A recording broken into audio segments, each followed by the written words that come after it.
Welcome to the 3foodies channel. This is our first official video. It's a test video and I apologize for the noise in the background because my little kiddo is playing. I'm not one of the 3foodies cooks, so to say, but I'm a technical person.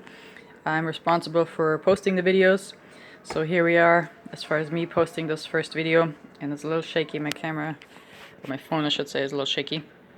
So for this pudding, as you can see, you don't need many ingredients. I already basically have the finished product here. You need, of course, a cup, a bowl, a whisker, or a spoon to whisk it with. And the instructions are pretty simple. Most of you kind of know how this works. This is really good chocolate. If you prefer organic chocolate, please do that instead.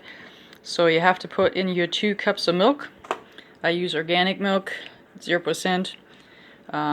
But you can also use something else as far as lactose-free rice almond milk if you're allergic to milk or have a sensitivity basically. Then I have my whipped cream. It's not per se the best, but hey, whatever works for you as far as Cool Whip versus more expensive whipped cream.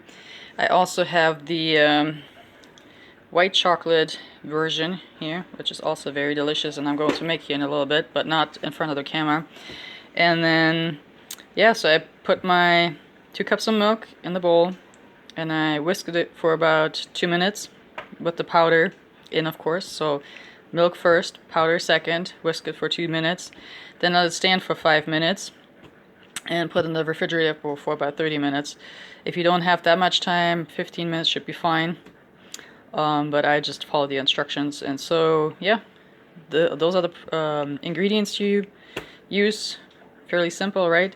This is how the end product looks. I like to eat it with whipped cream, but you don't have to. You can even top it with some fruit, nuts.